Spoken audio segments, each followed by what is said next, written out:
everyone, and welcome to 9 on the Positive Side. Thanks so much for being here with me. Girl Scout cookie season is underway. All of your favorites are back, like Thin Mints and Caramel Delights. But this year, there's a new cookie in town. Shannon Smith was in Winston-Salem to find out all the delicious details for us.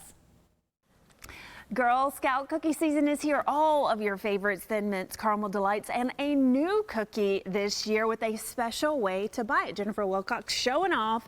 It's called the Raspberry Rally. The Raspberry Rally, and this is our very first online-only cookie promoting e-commerce skills for girls. And why is this a step that the Girl Scouts are taking to go online with the cookie sales? So this is a 21st century business skill. You know, as our girls are learning to be entrepreneurs through their participation in the cookie program, it's important for them to understand how to move product through multiple channels.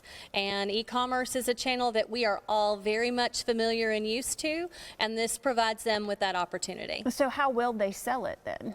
So they will provide online links. They'll use QR codes. They'll send links through text and email, and they'll move the cookie electronically, just like we do Amazon or the shopping or groceries or any of the other products that we now consume online. All right, let's open up this box. We're gonna have two of our Girl Scouts here, experienced sellers, Annabelle and London. They're gonna give us a little taste test for this new Raspberry Rally cookie. It looks a bit to me like a Thin Mint on the outside. You can see, go ahead and take one. But then it's got a raspberry flavoring on the inside, is that right? That's Taste it. away, ladies. Well, show the pink in the middle. All right, Annabelle, what are your thoughts? Oh, don't talk with your mouth full. I'll go with London first. What do you think? I think it has a similar flavor to the Thin Mint, but without the mint. It's pretty good. And then tell me, you like online sales already, so are you looking forward to this? Yeah, because online's like 90% of my workload, so. This just adds to it. All right, Annabelle, what about you? First of all, describe the flavoring. It's exciting to have a fruit flavored cookie since we have like the peanut butter, the mint, all those rich flavors. It kind of cuts it. So It's that like gives the lemonade. another option there. And then what do you think about selling more e-commerce? Well, it will be interesting since I don't really work online. It will add to my cookie technique. Yeah. So who knows, I might find that online is easier than door to door. Yeah, and London, you must like it. I saw you take another bite. That's a good sign. All right, so looks for Girl Scouts and the Raspberry Rally, the new cookie to try this year. And that was Shannon Smith reporting for us. Sounds delicious. North Carolina is the birthplace of NASCAR. With a new year comes a renewed push from state leaders to expand its motorsports heritage. The Moonshine and Motorsports Trail plans to take visitors to more than half a dozen stops all across our beautiful state. As Brad Baldeck tells us, Charlotte is actually going to be home to 2 of those stops. A car is over. NASCAR first started racing on the beaches of Daytona, Florida, but the Queen City holds the distinction as holding the first NASCAR Cup Series race in 1949. Fireball Roberts, driving a Buick Century, has taken the lead. But It's only fitting that as NASCAR is celebrating 75 years this year, that North Carolina is waving the green flag on the first Moonshine and Motorsports Trail. There were 21 tracks in North Carolina that hosted Cup events. Right now, there are 8 stops across the state, but room for a lot more. NASCAR historian Ken Martin always dreamed of a historic trail like this. And so it would be great to set up some type of statewide tour where you could go and visit those locations. The 2021 state budget helped make dreams become reality. The Department of Natural and Cultural Resources is developing the Moonshine and Motorsports Trail in hopes of increased economic development across the state.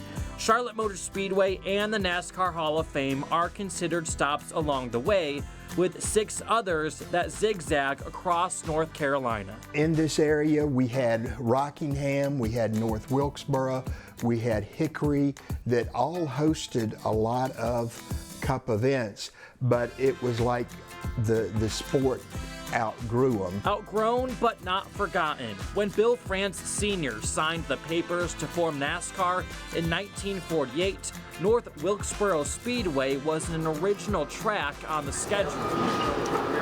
Today, the historic facility is getting ready to reopen to NASCAR racing while also being added to the statewide historic trail. Naturally, in today, NASCAR is way different in 2022-23 than it was in 1996. Louise Smith from Greenville, North Carolina, is the lone woman contender. Brett Baldeck, Queen City News. And with so much motorsports history right here in our state, there's plenty of room to add more stops on that trail. There's a new sport gaining attention around the world, and you can learn how to play it right here in Greenville. None of your sides, Aaron Jenkins takes us inside the world of pickleball and how it's helping some people stay active in this new year. All you need is a paddle, a ball, and a little competitive side to pick up the game of pickleball. And now the Greenville Recreation and Parks Department is here to help show you the way. Let's take a look. Pickleball. It's a sport for people of all ages. And it's growing in popularity with easy to get equipment, more coverage on national TV, and word of mouth. With so many people getting hooked, Greenville Recreation and Parks saw it as an opportunity to start offering lessons. They're seeing the benefits of more people getting involved. So you move around a lot while you're playing, you get some of those steps, you're getting your heart rate up. But then there's the other benefits of the socialization, being around other people, meeting other people. For a lot of people, it might be stress relief. They're playing after work. The Recreation and Parks Department is offering lessons for all levels. They also have open play multiple days every week that are open for anyone to participate in. To learn more about how you can sign up for some of these classes, you can visit our website at WNCT.com. In Greenville, Aaron Jenkins, 9 on your side.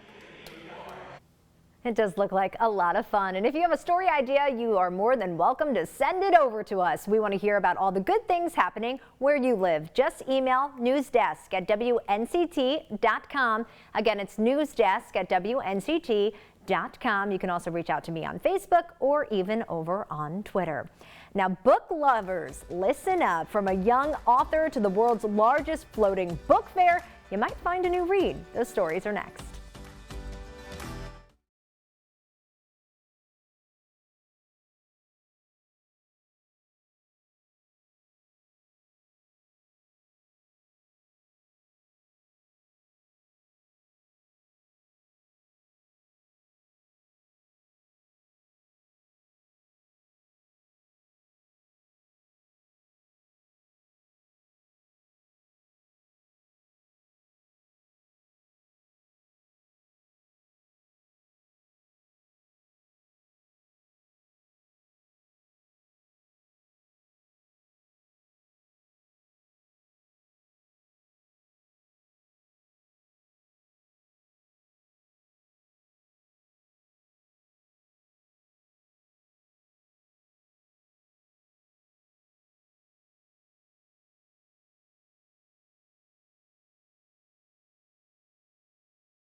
Before the pandemic, a school in Binghamton, New York, introduced the concept of reading with the retriever for students. Once a sense of normalcy came back to that district, so did the idea of having a therapy dog within the halls. Jill Croce introduces us to Otto.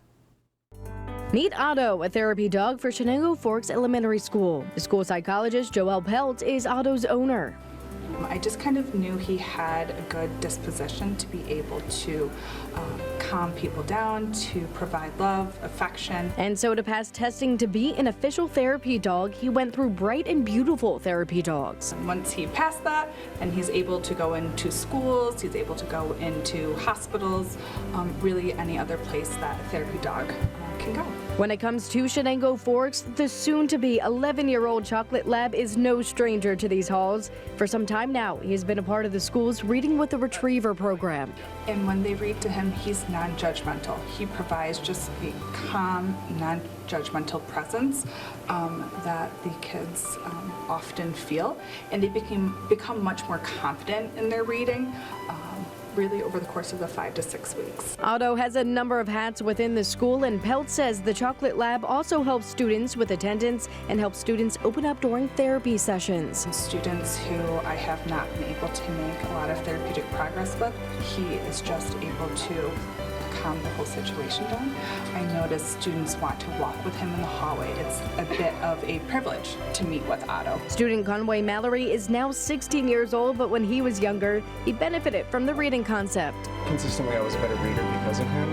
I had more opportunities to read while in school, and it was less of work and more of something entertaining because there was like a dog involved, and that always makes it more fun. And that was Jill Croce reporting. This 14-year-old is writing her own story literally. Jana Prakash was just 11 years old when she wrote her first title, Sedna of Hanoi. You see the book right there. And now at 14, that book made her a published author. Teachers say she's at the top of her class and enrolled in all advanced and honors courses. I feel really proud of myself because a lot of people tell me this isn't something most people can do, and I realized that right. She plans to turn her latest book into a series, adding 2 to 3 more books. You can find her book over on Amazon or Barnes & Noble. Can't get enough of books? Well, guess what? This story is also for you. This is the largest floating international book fair in Egypt. The book is called Logos Hope. That is what is going on over there in Egypt. There's a selection of more than 5,000 books across a wide range on a boat, and there's tons of genres from sports, arts, medicine, and novels. But we have been told is that we had about 62,000 visitors. In that time, that was about 2 weeks visit only. So we're expecting lots of people to come, and what we're expecting is really just to get to know each other, that people can come on board, that we can have an intercultural exchange. The crew on board that boat says the book boat is made up of more than 300 volunteers from all around the world, and it's also visited 150 countries since 1970. Pretty impressive. A love for music evolving into a love to give back. Next, meet this North Carolina man who's making a big difference.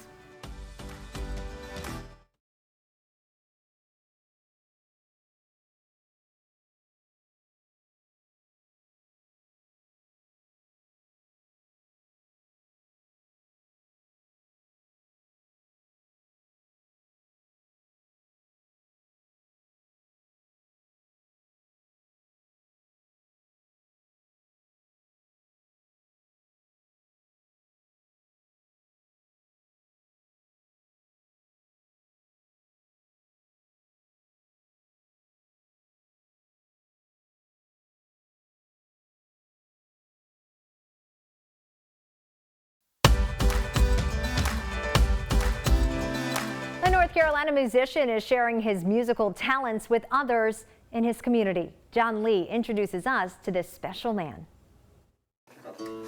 Musical inspiration.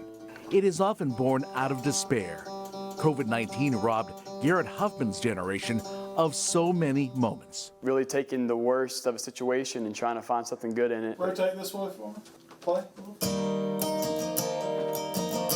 But when the virus put life in limbo, he didn't sit idle.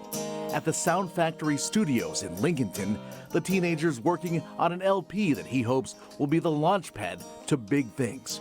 Co-owner Roger Calhoun sees and hears a lot of potential. I think it's just a God-given talent. Oh, my love, my dear, please stay ever near. Well, until I lose the fear of you leaving through that door. He's very talented. He's got that charisma look. He's got a very humble attitude.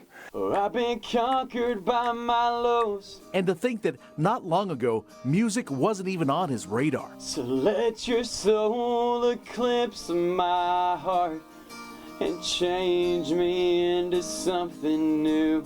Before the pandemic, his preferred stage was a basketball court. The JV state championship game. That was his one shining moment. I'm right there. I'm super excited and stuff. On February 22nd of 2020, he took the court for Cramerton Christian Academy. With the game tied in the final seconds of the JV state championship game, Garrett drew the defense to him as he drove toward the basket. And I did a pass out to Graham. He was in the corner, and yeah, the rest is history. It was an assist for the ages. That was the high point of the basketball obsession that began when Garrett was just 6. Growing up, he dreamed of being like Michael Jordan. His parents counted on weekends at basketball games. As much as time and love that he had for basketball, I thought there's no way he's ever given this up. We were super, super excited to see what the future held and stuff, and about winning it again next year. And then that's whenever COVID hit. Of course, we all know that COVID affected school, sports, and everything else. During sometimes depressing downtime, he pivoted. Garrett broke through the silence and isolation in his room by teaching himself how to play the guitar. Mama, take this badge from me. I thought to myself, I was like, well, it'd be a good chance to learn something new. I can't use it anymore. Learning from YouTube videos, he rapidly improved. Knock, knock, knocking on heaven's door. Made being at home easier, you know, I mean, just being locked in your house. At first, his mom and dad figured music was probably just a phase. And I'm thinking, well, this is just probably something just to, you know, until sports starts back up. But no, it wasn't. He kept with it, and he's determined. He's gonna, if he starts something, he's definitely gonna do it. It's amazing how gracious your patience.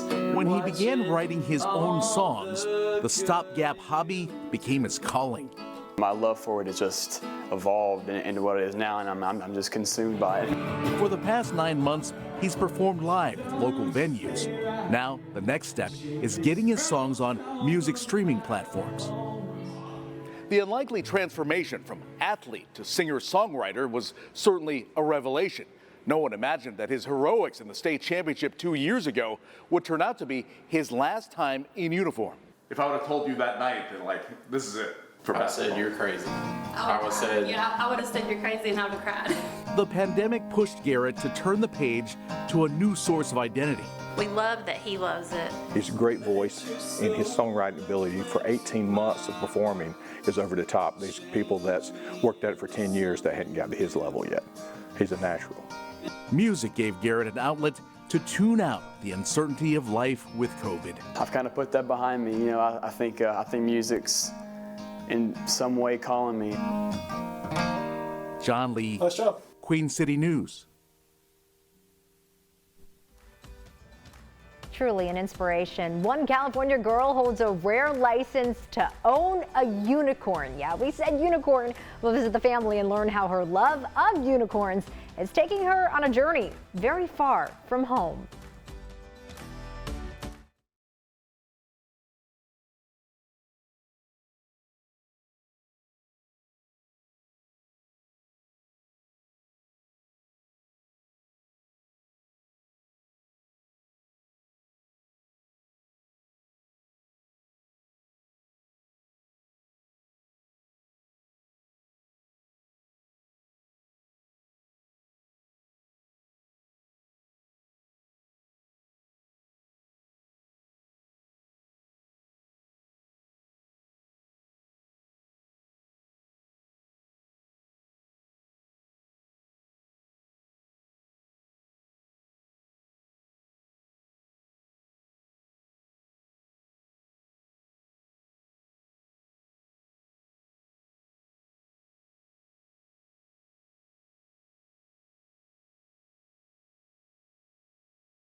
This story just shows how far a little determination can go. A 7-year-old in California wished for a magical dream come true all by asking.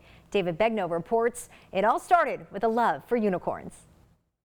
Here's my room. Aha! 7-year-old Madeline loves animals, but there is a clear favorite. How many unicorns do you have? Well, I have 1, 2, 3, 4, 5. 5 unicorn stuffies. I recently got a pet unicorn. This California first grader loves unicorns so much that she asked for a real one. I told her, well, I think we would need special permission for that from LA County. She just walked off and came back a few minutes later and said, okay, well, I wrote a letter to LA County. Could you please mail it for me? And I looked at her and I thought, okay, sure.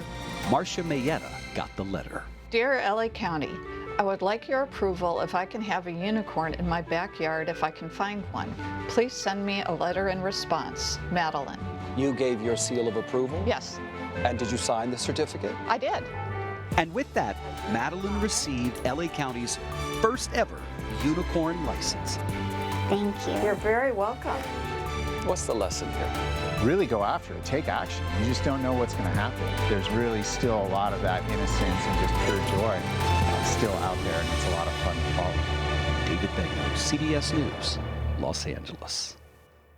That's just awesome. One last thing before we go, check out this local middle schooler, Danae Thompson, with the buzzer beater to end the game. Have a great weekend, everyone. Thanks so much for watching this weekend.